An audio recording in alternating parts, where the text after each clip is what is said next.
capítulo 7, bem-aventurados os pobres de espírito.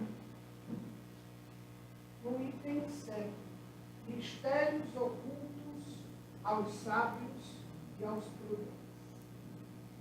Então Jesus disse essas palavras: Eu vos rendo glória, meu Pai, Senhor do céu e da terra, por haverdes ocultado essas coisas aos sábios e aos prudentes, e por as haver revelado aos simples e aos pequenos. Isso está em São Mateus, capítulo 11, versículo 35. Pode parecer singular que Jesus renda graças a Deus por ter revelado essas coisas aos mais simples e aos pequenos, que são os pobres de espírito, e de tê-las ocultados aos sábios e aos prudentes mais aptos, em aparência, a compreendê-las. É preciso entender, porém, pelos primeiros, os humildes que se humilham diante de Deus e não se creem superiores a todo mundo, e pelos segundos orgulhosos, envaidecidos de sua ciência mundana, que se creem prudentes porque negam, tratando Deus de igual para igual, quando não negam. Porque na antiguidade, prudente era sinônimo de sábio. Por isso, Deus lhes deixa a procura dos segredos da terra e revela-os do céu aos mais simples e aos humildes que se inclinam diante dele. Ocorre o mesmo hoje com as grandes verdades reveladas pelo Espiritismo. Certos incrédulos se espantam de que os Espíritos façam tão poucos esforços para os convencer. É que estes últimos se ocupam daqueles que procuram a luz da boa-fé e, com humildade, de preferência, aqueles que creem possuir toda a luz e parecem pensar que Deus deveria estar muito feliz em conduzi-los para si, provando-lhes que existe. O poder de Deus brilha nas pequenas como nas grandes coisas. Ele não coloca a luz sobre o alqueire, uma vez que a derrama com abundância por toda a parte. Cegos, pois, aqueles que não a veem. Deus não quer lhes abrir os olhos à força, uma vez que lhes apraz ter-lhes fechado. Sua vez virá, mas é preciso primeiro que sintam as angústias das trevas e reconheçam Deus, e não o acaso, na mão que atinge seu orgulho. Ele emprega, para vencer a incredulidade, os meios que lhes convêm segundo os indivíduos. Não cabe ao incrédulo prescrever-lhes o que ele deve fazer e dizer: se quereis me convencer, é preciso para isso escolher esta ou aquela maneira, tal momento antes de um outro, porque esse momento está na minha conveniência. Nós vamos passar a palavra agora ao nosso irmão Asmiro, que vai nessa noite servir um verdadeiro banquete. São as palavras, os ensinamentos e os Espíritos nos trazem.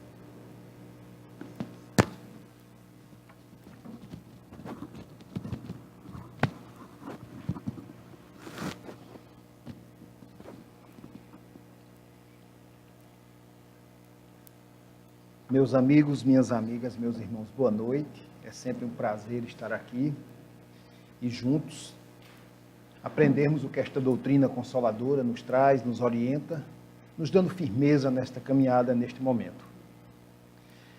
A crucificação de Jesus, ela está descrita nos 4 evangelhos canônicos e ela foi atestada por outras fontes antigas e está firmemente estabelecida como um evento histórico confirmado também por fontes não cristãs.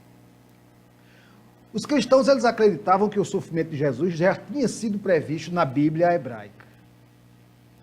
Jesus foi preso no Getsemane após a sua última ceia com seus 12 apóstolos e foi julgado pelo Sinédrio no caso por Pilatos e Herodes Antipas, antes de ser entregue para a sua execução. A sentença de Pilatos, esse documento, ele foi achado na cidade de Áquila, em Nápoles.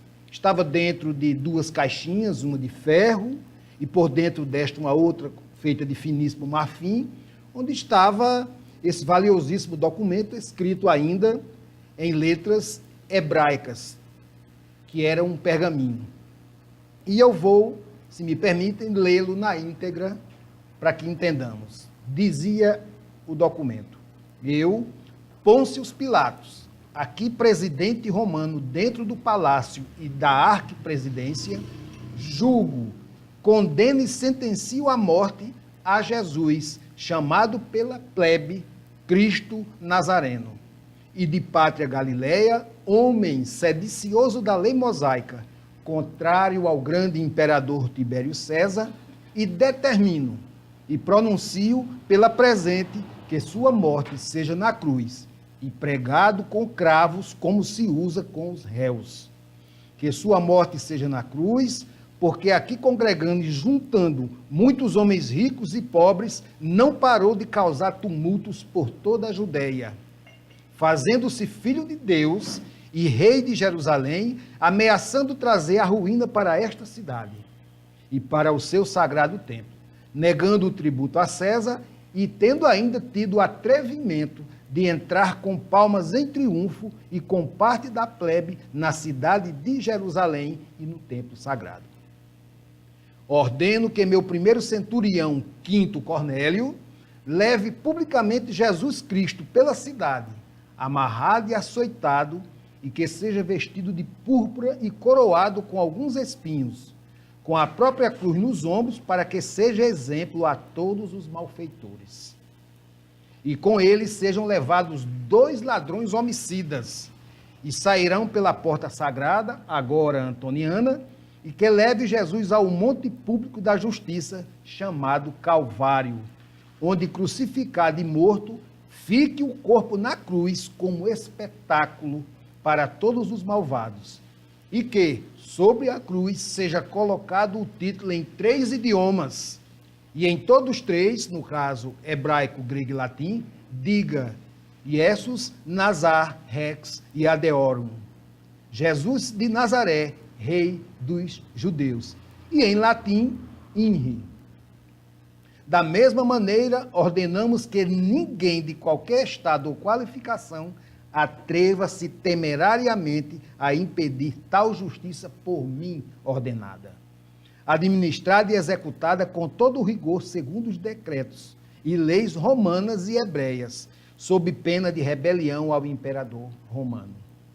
Testemunhos da sentença pelas 12 tribos de Israel, Rebaim, Daniel, Rebaim, Janim, Bonicar, Barbaçu, Sabim e Potucolã.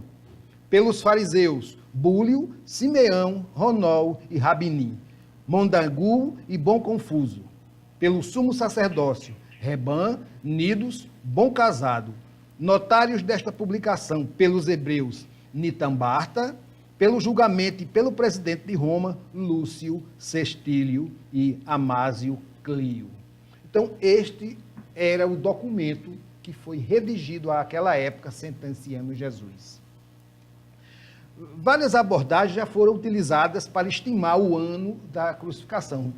Nós já ouvimos falar que houve um erro no calendário, né? E que essa data talvez esteja diferente do real. Inclusive, usaram os evangelhos canônicos e a cronologia da vida de Paulo de Tarso. E assim também modelos astronômicos para que se determinasse a data. Essas estimativas para o ano da crucificação resultaram numa faixa entre os anos 30 e 36. Não se sabe ao certo. Mas uma data que é frequentemente sugerida é a sexta-feira, 3 de abril do ano 33. Entre o consenso com os estudiosos modernos é de que os relatos do Novo Testamento representam que a crucificação ocorreu numa sexta-feira, mas datas de quinta ou quarta também já foram suscitadas. Então vejam que isso não é tão importante, porque não é a data que vai nos trazer ou modificar o nosso ser em virtude da mensagem do Mestre. O que interessa é a mensagem que ele nos trouxe. A data, o dia, a hora, isso é irrelevante. A cor da pele, né? Eu vejo as pessoas arengarem porque o Jesus que ela conhece é um de olho azul com cabelo louro, outro é com cabelo cacheado com olho... Ora, não importa a cor da pele de Jesus, o cabelo, não é? O que importa é a mensagem, o ser que ele é. Então, a caminho da crucificação, os 3 evangelhos sinóticos fazem referência a um homem chamado Simão Cirineu, que foi ele obrigado a carregar um pouco a cruz, enquanto que no evangelho de João não diz isso. Diz que Jesus suportou sua própria cruz. Está lá em João 19, 17. Calvário, que era uma palavra derivada do latim, que significava caveira, né, ou calvaria, que é utilizado pela tradição vulgata como local da caveira. A explicação dada nos 4 evangelhos para a palavra em aramaico, Gut-Gumant, que era o nome do local da crucificação. Os evangelhos não explicam porque ele era assim chamado. Surgiram várias formas de localizarem o ambiente e denominarem ele. Uma das teorias é que o lugar que representava o Calvário se chamava assim porque estava repleto de caveiras de outras pessoas que já haviam sido mortas naquele local. Uma outra sugestão é que o Calvário também foi chamado assim porque havia um cemitério ali próximo. E uma terceira é que esse nome se derivava da forma física do local. Dizem que tinha uma forma meia rochosa e que dava a ideia de uma caveira. Então, isso é apenas para nós termos uma noção do que era o Monte do Calvário, né? Que era esse local que provavelmente foi uma colina com essa formação que sugeria essa ideia. Então ele foi pregado na cruz, que foi erguido entre os 2 ladrões, e, de acordo com Marcos, lá em 15, 25, ele nos diz que ele resistiu ao tormento por aproximadamente 6 horas. Isso, aproximadamente na hora terça, que era equivalente a 9 horas da manhã. E sua morte se deu na hora nona, que equivaleria a 3 horas da tarde. João é o único que se refere ao pedido para que as pernas dos crucificados fossem quebradas. João é o único que relata esse fato. E, assim como também sobre a ajuda prestada por Nicodemos a José de Arimateia no sepultamento de Jesus. Ele é o único que relata isso. Existem pouquíssimos relatos também acerca do soldado romano que perfurou Jesus. Todos sabem dessa história, né? Seu nome era Longinos.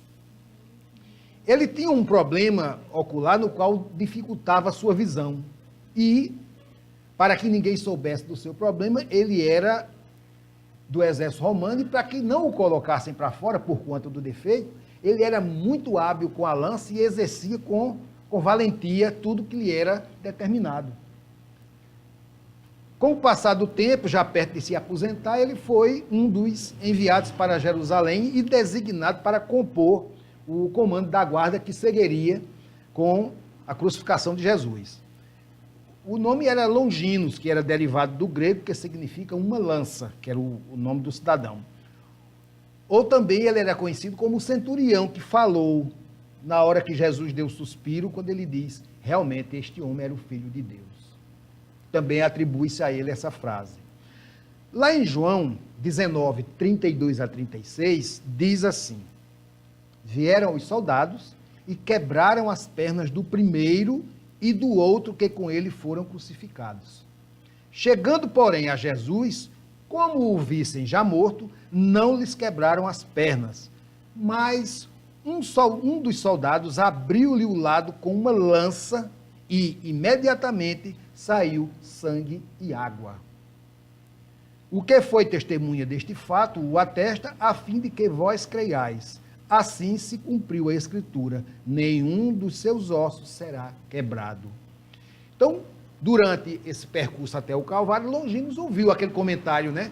Que se eles não morressem até tal hora, quebrassem os joelhos para que eles forçassem os pulmões a asfixiá-los e morrerem mais rápidos. Isso também tinha uma razão, porque ao pôr do sol teria-se início o chamado Shabat, que é aquele descanso religioso da época de Moisés, de descansar no sétimo dia da semana, que era o sábado. E isso justifica, mais uma vez, que Jesus foi crucificado numa sexta, não é? E a questão de não ser quebrado nenhum dos ossos está lá em Êxodo 12, 46, que diz: o cordeiro será comido em uma mesma casa, tu não levarás nada de sua carne para fora da casa e não lhe quebrarás nenhum dos ossos. Então, isso está lá para que a gente possa analisar melhor. Longinos, escutando aquela conversa, ficou indignado com a perversidade, porque ele via ali um homem sem culpa. E aí ele, diante do fato, quando chegou o momento em que quebrariam as pernas de Jesus, ele disse: não, deixa eu verificar aqui se realmente ele ainda está vivo. E o fura com a lança. Dá só uma chuncada, né? E sai, como nós vimos, sangue e água. Bate nos olhos de Longinos. Ele tinha um problema sério ocular. Ficou curado instantaneamente. E a partir desse momento, após esse líquido bater em seu rosto, ele tornou-se um dos seguidores e converteu-se, abandonando o exército romano. Foi embora, após abandonar o exército, devido à sua conversão, né? E Longinos fugiu para Cesareia, depois para a Capadócia, a atual Turquia, mas foi descoberto pelo governador da Capadócia, foi denunciado a Pôncio Pilatos, foi preso e no seu processo ele foi acusado de desertor e condenado à pena de morte. Mas antes, o grande questionamento que se fazia na época: se você deixar de seguir a ele, a gente lhe liberta. Mas ele não deixou de seguir a Cristo, optou por continuar seguindo a Cristo. E aí, por isso ele foi torturado, teve seus dentes arrancados, cortaram sua língua e depois ele foi decapitado. Longinos foi canonizado no ano de 999 pelo Papa da época, Silvestre II, e teve o nome de São Longuinho. Aquele que vocês, quando pedem uma coisa, dá 3 pulinhos. Foi esse cidadão, Longinos. A igreja o canonizou com o nome de São Longuinho, não é? Mas depois, em outro momento, numa de suas reencarnações, após várias, ele também foi o nosso querido Dom Pedro II. Na questão 166b do Livro dos Espíritos, Kardec perguntou: a alma tem muitas existências corpóreas? Resposta dos Espíritos: sim. Todos nós temos muitas existências. Os que dizem o contrário querem manter-vos na ignorância em que eles mesmos se encontram. Esse é o seu desejo. Então, Longinos, após várias reencarnações, a sua talvez última, não se teve notícia de outras, foi como Dom Pedro II, que foi justamente no último quarto do século XIV, que Jesus faz mais uma visita à Terra e, dando uma olhada em como estava o ambiente em que ele deixou sua doutrina plantada, a doutrina do amor, né, a lei do amor, anjos, tronos que vieram na comitiva abrindo o espaço, aquela coisa maravilhosa que quem viu, né, se maravilhou com isso, e diz que nesse solo dadivoso e fertilíssimo, todos os povos da terra aprenderão a lei da fraternidade universal. Para esta terra maravilhosa e bendita será transplantada a árvore do meu evangelho de piedade e de amor. Brasil, coração do mundo, pátria do evangelho. A partir de aí, Jesus transportara a árvore para o nosso Brasil. Definitivamente proclamada a independência do Brasil lá na frente, O guia espiritual do Brasil, que é o Ismael, é o nosso protetor espiritual, ele leva até Jesus o relato com todas as conquistas verificadas até aquele momento, mas solicitando o amparo do seu coração compassivo, porque as coisas estavam realmente em estado de calamidade, né? A desorganização política e social do Brasil estava um caos, porque a corte portuguesa, em guerra lá na Europa com a Espanha e com outros países, estava na eminência de ser dizimada, ou seja, tomada, e eles estavam também cuidando aqui do Brasil, e ficaram naquela indecisão, vai para lá, vem para cá, se correr o bicho pega, se ficar o bicho come, né? E aí, enquanto isso, no dia 3 de outubro de 1804, via a luz da nossa atmosfera, na cidade de Lyon, nosso querido Allan Kardec. Segundo os planos de trabalho do mundo invisível, o grande missionário, no seu maravilhoso esforço de síntese em nos trazer essa maravilha que é a doutrina espírita, ele contaria com a cooperação de uma pleiade de auxiliares à sua obra, designados particularmente para coadjuvá-lo. Dentre eles, João Batista de Rostand, que organizaria o trabalho da fé, Leon Denis, que efetuaria o desdobramento filosófico, Gabriel Delany, que apresentaria a estrada científica, e Camille Flammarion, que abriria as cortinas dos mundos, desenhando-nos as maravilhas das paisagens celestes. Camille Flammarion é um dos espíritos encarregados em nos trazer as informações do universo, dos mundos lá fora. Ele é quem lida com essa parte.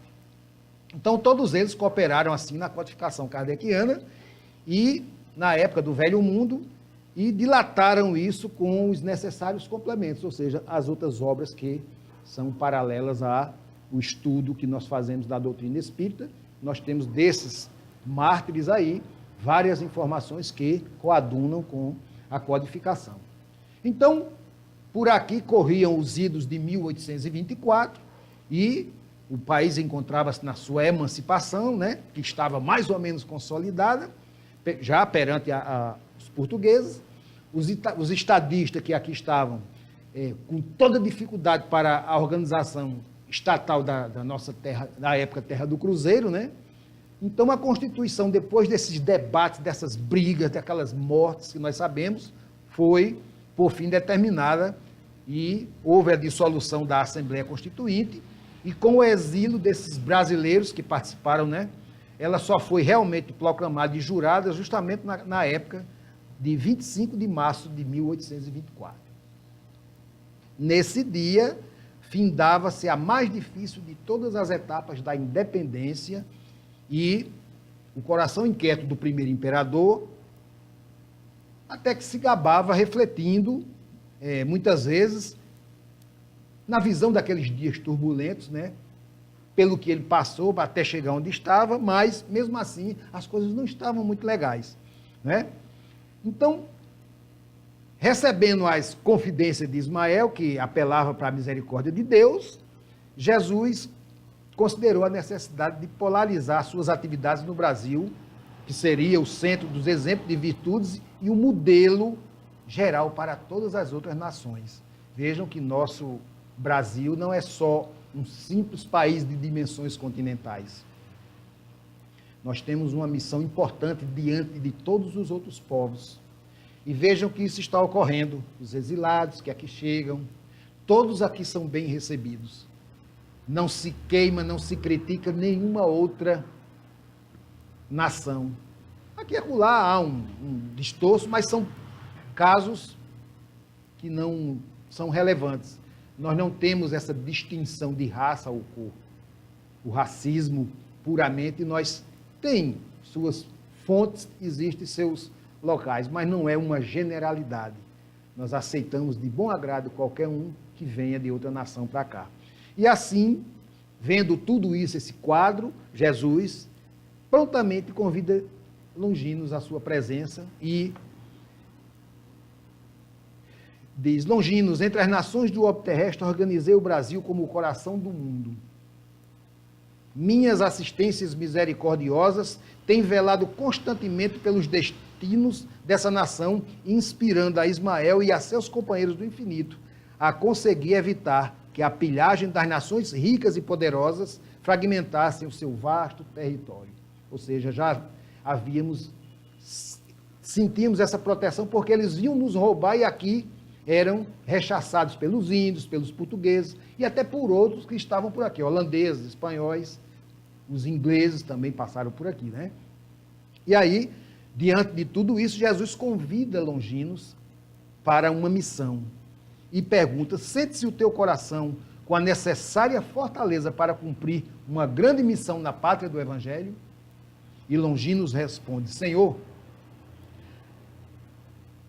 bem conheceis o meu elevado propósito de aprender as vossas lições divinas e servir a causa das vossas verdades sublimes.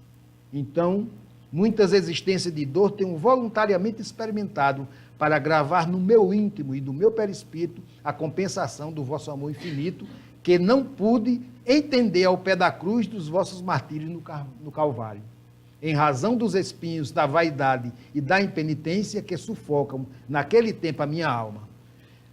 Na questão 132 do Livro dos Espíritos, Kardec perguntou: qual é a finalidade da encarnação dos espíritos? Vejam que Longinos já tinha passado por muitas outras reencarnações e, como ele disse aqui, dolorosas. E aí a questão 132, qual a finalidade? Resposta: Deus impõe ao fim de levá-los à perfeição. Para uns é uma expiação, para outros é uma missão. Mas, para chegar a esta perfeição, eles devem sofrer todas as vicissitudes da existência corpórea. Nisso é que está a expiação. A encarnação tem ainda outra finalidade, que é a de pôr o espírito em condições de enfrentar sua parte na obra da criação. Então, nós também estamos aqui em missão. Claro que não relativamente a uma missão como a de Longinos, mas temos com as nossas famílias, temos com o ambiente de trabalho e conosco mesmos, porque e o reflexo das outras, né? Nós somos agora a soma de todas as outras nossas existências, comprovando-se aí que houve um progresso em cada um de nós, porque senão estaríamos como alguns aí ainda cometendo delitos. Esses que cometem delitos são espíritos que não conseguiram suportar a prova e voltaram, ou seja, sucumbiram na sua prova ou na sua expiação. Aí Longino diz: assim é com indizível alegria, Senhor, que receberei vossa incumbência para trabalhar na terra generosa, onde se encontra a árvore magnânima da vossa inesgotável misericórdia. Seja qual for o gênero de serviço que me forem confiados, escolherei as vossas determinações com um sagrado ministério. Então vejam que Longinos era realmente um homem firme, era um espírito valente. E Jesus bem o sabia e o convida para essa tarefa que não era simples, né? Porque naquela época o caos aqui era grande, né? Todos nós que lemos a história, nós sabemos que o Brasil passou uma turbulência naquela época que era uma coisa, matava-se por matar. Se você não fosse do lado do rei, você era contra o rei e acabou. Não tinha acordo, né? Tua tarefa será daquelas que requerem o máximo de renúncias e devotamentos. Serás imperador do Brasil até que ele atinja a sua perfeita maioridade como nação. Concentrarás o poder e a autoridade para beneficiar a todos os seus filhos. E ele acrescenta: a autoridade, como a riqueza, é um patrimônio terrível para os espíritos dos seus grandes deveres. Ou seja, ele tinha o poder, poderia desistir da prova, como muitos. Vem com uma missão, mas quando se embriaga, né, com as belezas do mundo, fogem da responsabilidade e desviam-se do propósito. Mas ele não abriu mão, ele seguiu firme. Dos teus esforços se exigirá de meio século de lutas e dedicações permanentes. Inspirarei as tuas atividades, mas considera sempre a responsabilidade que permanecerá nas tuas mãos. Ampara os fracos e os desvalidos, corrige as leis despóticas e inaugura um novo período de progresso moral para o povo das terras do Cruzeiro. Então, não era só o simples fato de ser um imperador. Ele tinha essa missão de fazer com que todos daquela época vissem com esses olhos esse coração bondoso que Dom Pedro II mostrou ter, né? E aí, ele diz, procura aliviar os padecimentos daqueles que sofrem no martírio do cativeiro, cuja abolição se verificará nos últimos tempos do teu reinado. Jesus já fazia premissa à abolição dos escravos, que justamente a filha, a princesa, né, foi quem assinou a Lei Áurea. As mãos aduladoras que buscaram a proteção das tuas voltarão aos teus palácios transitórios para assinar o decreto. Reparem, as mãos bajuladoras vão voltar para assinar o decreto da tua expulsão do solo abençoado, que justamente foram os que traíram Dom Pedro naquela época. Expulso daqui, ele foi viver na França. Porque lá em Portugal também ele não podia ficar, porque estava havendo justamente aquele finzinho que a família já não tinha mais para onde se esconder, e tiveram que ir lá em Portugal resolver a questão de todo jeito, e ele não foi para lá, ele não quis. Na questão 168, Kardec perguntou, o número das existências corpóreas é limitado ou o espírito se reencarna perpetuamente? Resposta, a cada nova existência, o espírito dá um passo na senda do progresso, sendo, enquanto se despojou de todas as suas impurezas, não precisa mais provar na sua vida corpórea, ou seja, isso que ocorre conosco agora. Todo o nosso passado ficou para trás, o que importa é que daqui para frente nós estamos nos despojando de quem fomos em outros momentos.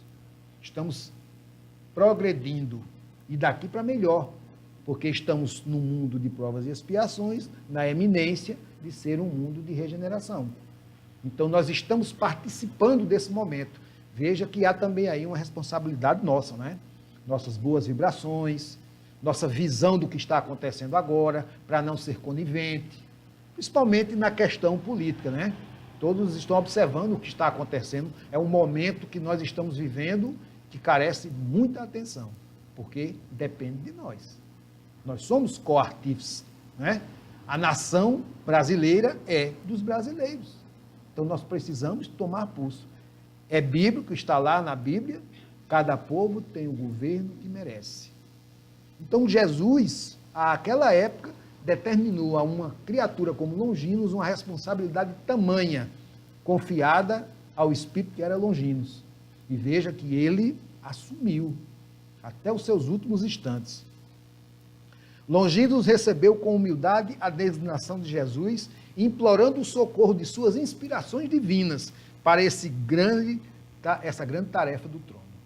Ele, em momento algum, hesitou em dizer, Senhor, eu vou, agora me ajude, né? Ele sempre pedia isso, e Jesus disse, vá que eu o protegerei. Porque realmente não era uma missão simples. Então ele nasceria naquele ramo enfermo da família dos Bragança, né? Mas foi assim que ele, no dia 2 de dezembro de 1825, nasceu lá no Rio de Janeiro, filho de Dona Leopoldina, né? Que era esposa de Dom Pedro, aquele que seria o grande imperador da nossa nação, estava aí, naquele momento, vindo ao mundo. E aí, na questão 167, Kardec perguntou, e qual a finalidade da reencarnação? Resposta dos Espíritos, expiação, melhoramento progressivo da humanidade. Sem isso, onde estaria a justiça? Né? Então veja que cada um aqui não está sendo castigado nem punido por Deus, está tendo uma oportunidade de refazer aquilo que foi mal feito em outrora. Não é nada de punição, não tem nada disso. A gente costuma dizer pagando, não é bem pagar, é consertar. Né? Porque se fossem cobrar da gente o que a gente deve, não tinha ninguém aqui. A conta é grande. Imaginemos o que fizemos aí em outros momentos, né? Quem sabe a gente não estava lá e trocou por Barrabás, né? Barrabás, o voto. Pode ter sido. Por que não? Né? Não sabemos, mas o que importa é que este momento para nós agora é muito importante. Pela transição planetária e pela nossa decisão. Está em nossas mãos. Então, como Longinos assumiu essa responsabilidade, nós estamos assumindo uma responsabilidade grande agora. Porque daqui para 2019, nós vamos ver muitos eventos, muitas coisas acontecerão. Nada de temer, mas que nós vamos presenciar a mudança. Porque a espiritualidade está trabalhando. Nós é que estamos ainda meio pendentes com as nossas partes, ou seja, a parte que nos toca. Então, é preciso que tenhamos bastante atenção. Então, no fim de sua vida, Dom Pedro II, que já tinha perdido a esposa, ele estava já abandonado, doente, né?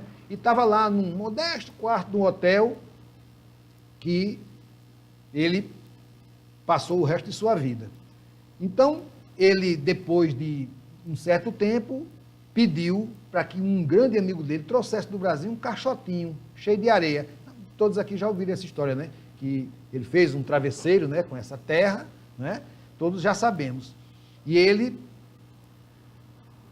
depois de passar pelas moléstias, pelas enfermidades, a velhice, ele já estava bem velho, ele estava hospedado no Hotel Bedford, lá na rua Lacordaire, em Paris, e ele morreu no dia 5 de dezembro de 1891. Mas suas últimas palavras foram: nunca me esqueci do Brasil, morro pensando nele e que Deus o proteja. Então, este cidadão, nosso querido Dom Pedro II, teve toda essa tarefa árdua para que chegássemos ao ponto ideal de seguirmos adiante. Mas a história nos conta que não foi tão fácil.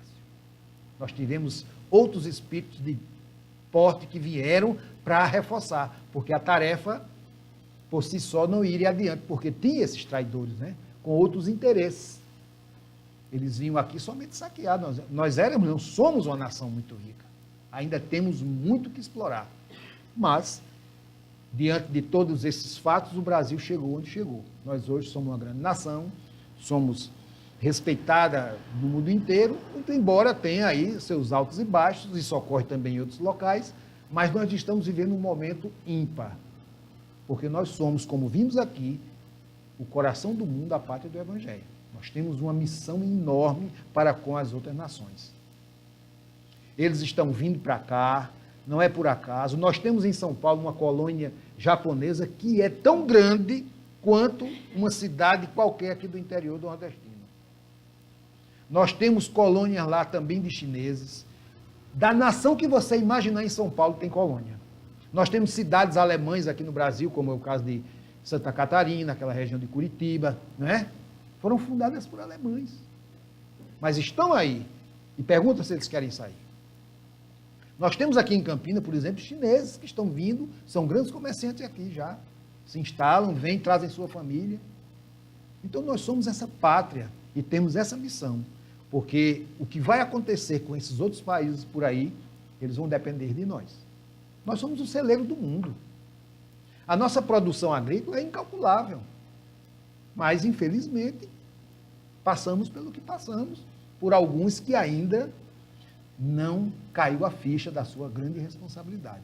Então, por isso que cabe a nós outros ditarmos as normas que nós carecemos para que esse país continue sendo grande.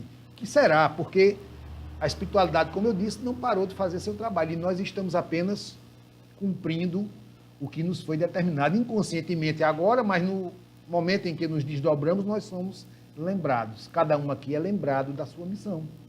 Porque está aqui e para quê? O nosso desdobramento do sono físico é para isso. Para que o espírito vá em determinados ambientes, estudar, trabalhar. Não é? Nós fazemos tudo isso. O processo reencarnatório não é só para que a gente progrida, mas também que se aprenda e que se faça o que se deve fazer. Temos já uma consciência diferente. Acredito que cada um aqui, fazendo uma reflexão, se analisarmos a grosso modo, somos os mesmos de 10 anos atrás? Talvez não. Não é? já mudamos, então demos um passo, nós temos outra consciência, outra visão das coisas, já aceitamos certas coisas que antes não. Algumas que nós observamos não nos compraz, a gente não suporta às vezes nem ver ou ouvir. Por quê? Porque estamos assimilando esse progresso, que é o do Espírito. Então, essa questão da reencarnação, ela fecha com isso. Ela não é só para o progresso espiritual, mas também o moral e o intelectual. Tudo que nós aprendemos agora será utilizado numa próxima. Porque muitas coisas que nós temos agora o entendimento também é fruto de um passado. Nós trazemos alguma coisa, né? É tipo um computador. Nós temos as pastas aqui no cérebro, né? Está lá o arquivozinho, a gente vai e acessa de vez em quando. Agora, tem umas que a gente não tem a senha ainda, né? Foi bloqueada, a gente não consegue abrir essa pasta. Mas quando eu saio do corpo, eu tenho acesso. Eu vejo todas as minhas existências. Tenho noção de tudo que está diante de mim. Então, é nesse vai e vem que nós vamos nos aprimorando. Às vezes a gente acorda cansado, deixa no final, eu estou cansado. Deve ter trabalhado um bocado por onde andou. O espírito veio e deixou no corpo físico a última impressão, que é o cansaço. Às vezes um sono, às vezes... Tudo são reflexos. Ah, mas por que a gente não sabe? Porque não é interessante. Mas a gente tem uma noção, né? E isso já basta. Não é bom esmiuçar muito, não. É como eu vejo as pessoas quererem fazer regressão de memória para ver quem foi. Pode ter sido uma rainha ou um príncipe, mas também pode ter sido um grande de um bandido, né? E aí, a decepção. Então é melhor deixar lá, né? Vamos olhar para frente, porque a próxima reencarnação depende dessa. Ou seja, estamos colhendo e plantando. Então vamos cuidar em plantar a boa semente, para que na próxima colheita viemos para um lugar já por nós mesmos preparado, ou seja, estamos preparando a nossa caminha para a gente deitar nela na próxima. Então que façamos uma boa cama confortável, né? Para que a gente mereça esse bem-estar numa próxima reencarnação. A tendência é melhorar, porque o planeta vai passar para o processo de regeneração e aí nós voltaremos a um ambiente onde nós agora estamos trabalhando para isso. Nossa missão também, prepararmos esse momento, que é um momento ímpar. Eu, às vezes, comento com os amigos, imagina a gente comentar isso daqui a 500 anos, mas, rapaz, tu lembra do Brasil? Oxe, eu estava lá, rapaz. Né? É diferente do... eu vim daqui de cima. Não, eu estava lá, em 2019 eu estava lá. Né?